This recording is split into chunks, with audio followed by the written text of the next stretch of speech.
Everyone, welcome to another episode of Speak Your Peace. My name is Memory Pines, and we are being powered by Above and Beyond, located at 2942 West Lake Street, here in Chicago, Illinois. A drug treatment therapy center that for the family and friends. Only thing you got to do is want to help yourself. And they'll help you walk your walk and get you to the therapy and help that you will need to get to the next episode or the next phase in your life. So anyway, today I am pleased to have a good friend of mine come out and share with us about some different topics about our neighborhood and our community. I would like for you to meet Daquita Shelton, and I'm going to have her tell you who she is and what she do. Hi, my name is Daquita, as Memory said, and I work for Haymarket, a treatment facility on the west side of Chicago, and I've been there now for about 4 years. And I'm the liaison at Illinois. What's the hospital do? The University of Illinois, Chicago, right here on Teller Street. Okay. She's a drug treatment therapist, and we're going to make it. I got to get her to relax. Once she relaxes, we can go on ahead and make this a delightful show. So, Daquita, tell me what you do. Just tell me what you do at the US. I'm going to tell them. I'm the person that go into the into the emergency room, and once I look up on the Epic board, I detect those that are suffering from substance use disorders, and I find out if they want. I assess the client, and I see if they'd like to go to treatment. And even though I work for Haymarket, I see everybody may want to go somewhere different, so I see to them going to where they want to go. Translated, this means that she's the liaison that goes out and that comes to you while you in a crisis situation, and make sure that you have the opportunity to seek recovery. So she is like the linkage that Above and Beyond has. She's the linkage with different treatment facilities and different places where people, some people can't stay here in the city of Chicago and recover. Some people cannot go because they have language deficiencies and different things that allows them not to be able to seek treatment in those facilities. And this is the person who determines how she can help them. So I need you to continue to tell us how your day look. My day consists of I start. The first thing I do is I go on the Epic board from my computer, and I go on and I see who's the population that I'm addressing today. And then I go into the emergency room and I look on the board, and once I speak with the doctors and the nurses, I find out who is in need of some assistance. And sometimes they're just not in the emergency room. They may have come in overnight, and then I'll go up on the units, the different floors, and I'll speak with the patients and see if they would like to go to treatment. And once they commit or they say yes, then I send their information, the history, physical, medications, labs. I send them to different agencies because I would rather send them abroad than to send them to one place and they don't fit the criteria. So I send them to about 3 different facilities, and out of the 3 I send them to, someone will say yes, and then I'll get them, I'll call and set up arrangements for them to get to the facility in a timely manner so that they can get the help that they need. And why this is important is because this is a different approach of how seeking help and recovery has been approached just like harm reduction and different therapies that's available to people now was not available less than 5 years ago. Exactly. You couldn't go into an emergency room and be evaluated as needing substance abuse recovery from different substances or mind-altering drugs. It used to be where you just had to seek recovery on your own,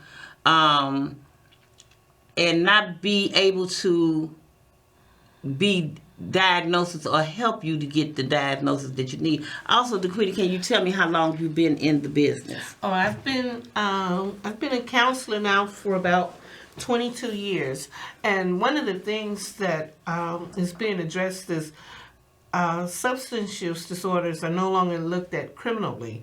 And because at one time it was like, okay, we're going to send you to jail. We don't send people to jail anymore. We send them to treatment to address the substance use that caused the criminal activities. So that's a plus. And also the usage of how people, the substances that people are getting a hold to, like fentanyl and these Kratom. Different gummies and edibles and whatnot. I just recently seen an article about a 9-year-old boy who had taken several bags of gummies because he thought it was candy, and another kid gave him a vape, and the little boy lost his sight and his hearing for quite a time. And, you know, the accessibility of these drugs on the street. Can you tell me how young are the people coming in? Oh, they've come in as young as 10. They've come in as young as 10. However, I wasn't able to address them. I did give their parent the information needed so that the child could receive the help they needed, because I work with adults, and adults are 18 and up. But for children, I've seen them as young as 10, and it's not a real good sight. Yeah. Just like cigarettes, it took a long time to get that warning sign on the back of the cigarette saying, warning, this can cause cancer, heart effects, birth defects. Just that little patch that's on the pack of cigarettes.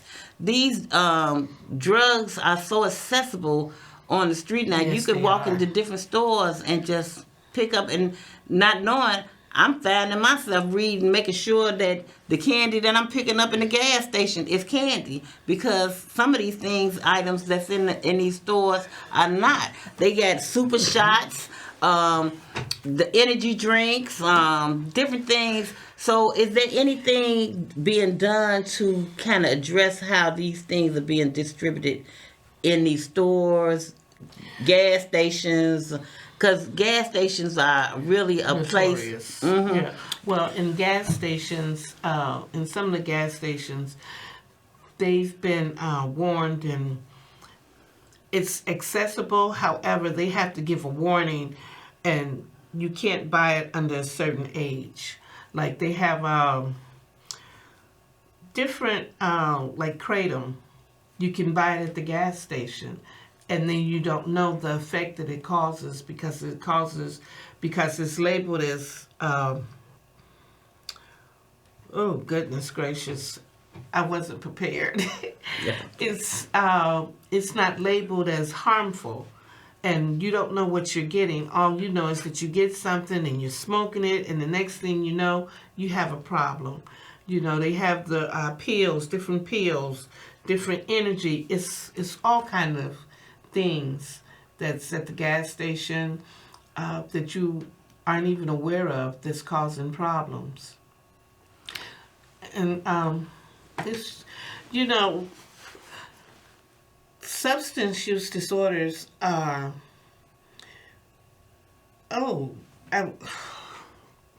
take over memory. 'Cause Well, I've gotten... I think she got a lot of things that she want to say and release, and we're going to have her to relax so that we can get this information, because this information is prudent for our community to thrive. Because we don't want to see our children out here picking up the wrong thing. Because I have been in different stores, little, how can I say, little grocery stores, corner stores, mom and pop stores, Arab stores, as we say in our community, where you can just go up to the counter and it's laying out like It's laying candy. there. And I'm thinking, what is that? Oh, that's an edible. Don't get that. You know, but it's dressed up in a little package like Zoom Zooms and Wham Whams. And as I'm seeing these kids, I'm really getting into a lot of different things in the schools. Other children, those vapes as well. Yeah, one of the things I'm totally against are the smoke shops on the corners. Those smoke shops, because in the 80s, I can remember Father Fletcher and Father Flager. Father Flager and Father Clemens. In the community we grew up in, they went from store to store and they shut it down because those pretty little pipes that they're smoking out of, it's an attraction. And so now it's like, it's everywhere. It's everywhere. And in our community, even more so, which draws children to their curiosity. And so now they're looking at these pretty things and they made in all kind of animal forms and cartoon forms and all kind of things, not knowing that it's a problem. Right, it's made in cartoon characters to attract. For the attraction. To attract, to promote it to a younger society. That's the key. That's if we catch them while they're young, we get them hooked. We got a customer for life. Yeah. You know, we're gonna keep selling this and keep damaging the community. Yeah. And so, at some point, some kind of regulations has got to be set. Somebody is going to have to step up and say, we need to regulate this. You know, even though a lot of industries probably would make money from the treatment facilities and everything, because that's where they're going if they don't go from, but before they even get there, they're going to jail, Yes. they're going to hospitals, they're going to institutions because who's going to, the mental part of it. Because the smoke shops, they're prevalent in Park Manor, Inglewood, Woodlawn, Roseland. However, there are not that many in other neighborhoods, if you know what I mean. You know, it's like concentrated in the black community, just put it out there. It's concentrated more in the black community than any other community. So if we don't educate our children right now, along with ourselves, we're setting ourselves up for failure and producing more substance use disorders, people that's using, you know. And a lot of times, even when I'm trying to find treatment facilities for people to go to, everybody don't want to go to treatment. So now I have to find SMART programs, AA, NA, CA, marijuana, gambling, sex. It's all kind of anonymous programs because not only does it fuel substance uses, it fuels behaviors associated with it. So we have to get to the root of all of it because a lot of stuff comes with it and we just can't address one without addressing the other. And I need to say that Above and Beyond is one of the places that I found that was unique in finding and treating those type of disorders. And because they model behind the harm reduction model. And it helps because it used to be if you didn't go along with this program model, you was just left on your own device. You came back, you used up your chances. That's not what they meet you where you come at. They meet you where you at. Meet you where you at. Also, there is the trains, the CTA trains, which has become it's like a ride to death.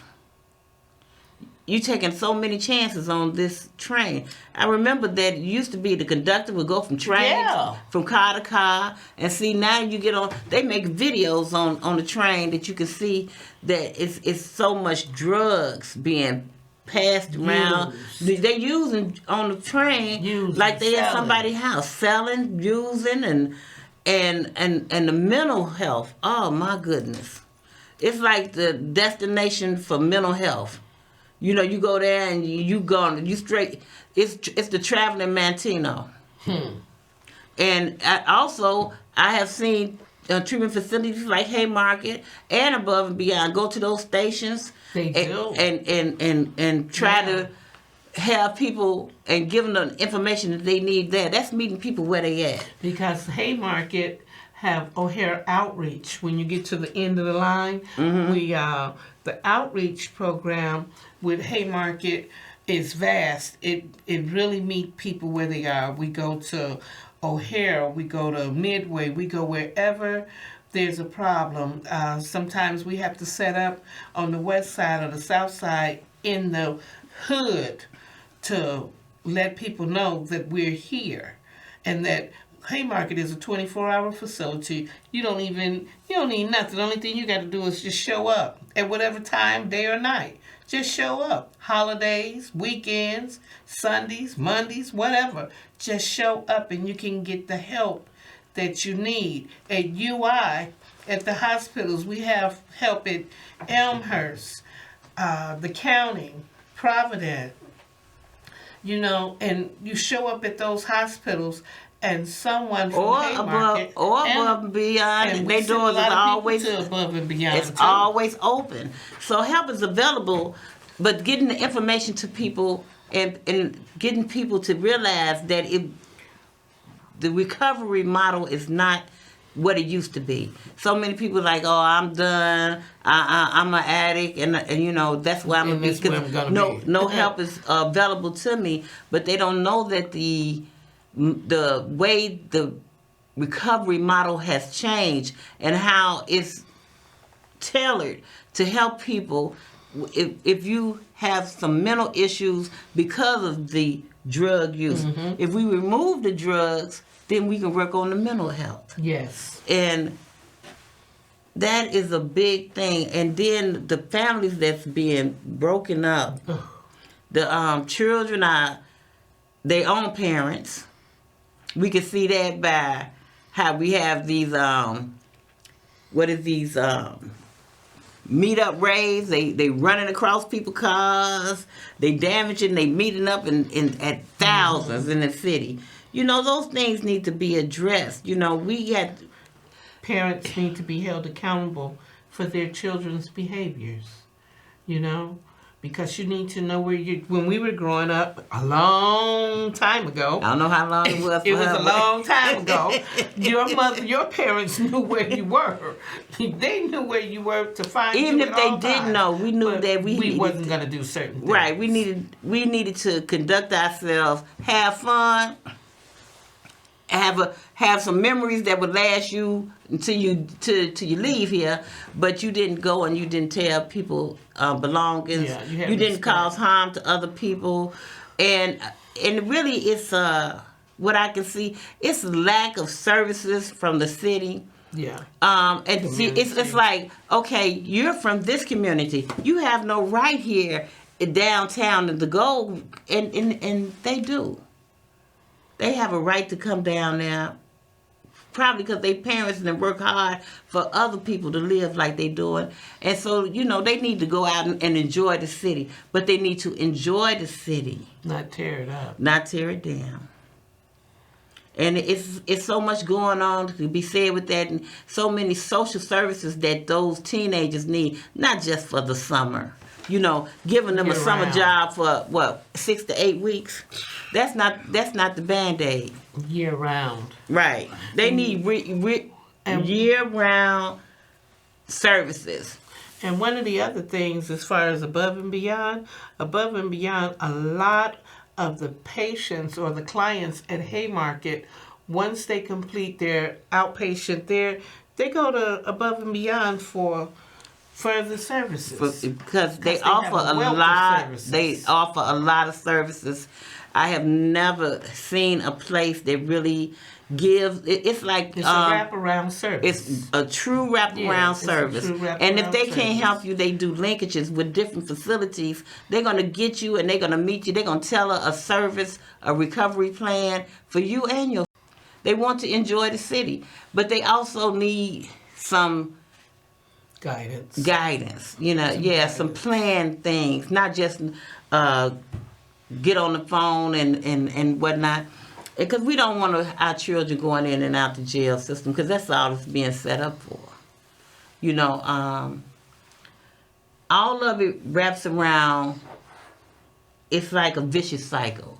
Your mom on drugs, I'm taking care of myself, I'm getting out here, I'm doing this, now I'm stealing cars, now, you know, we got to break those chains. When does it stop? When does the cycle has to stop? And it begins with us. Miss Shelton, do you know of any programs that is directed for the teenagers? Not right offhand, no.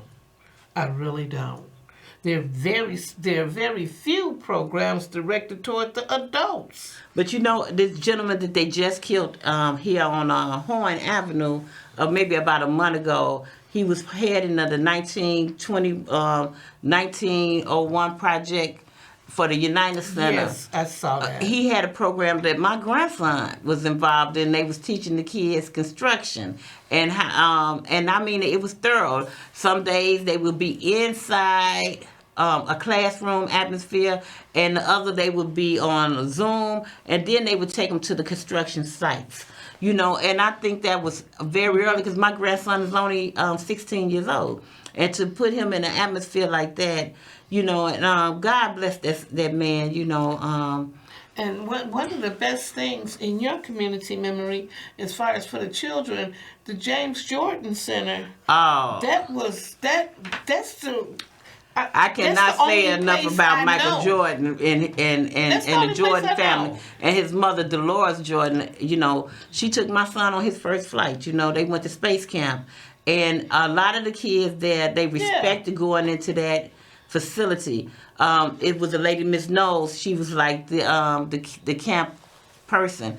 But anyway, we're talking about any on the South Side. Well, it's They keep it secret. But but it's been a pleasure. And again, this is Speak Your Peace, and I'm Memory Pines, and we want to thank Above and Beyond, located at 2942 West Lake Street, to giving us this platform so that we can bring you information that it might can help you save your life.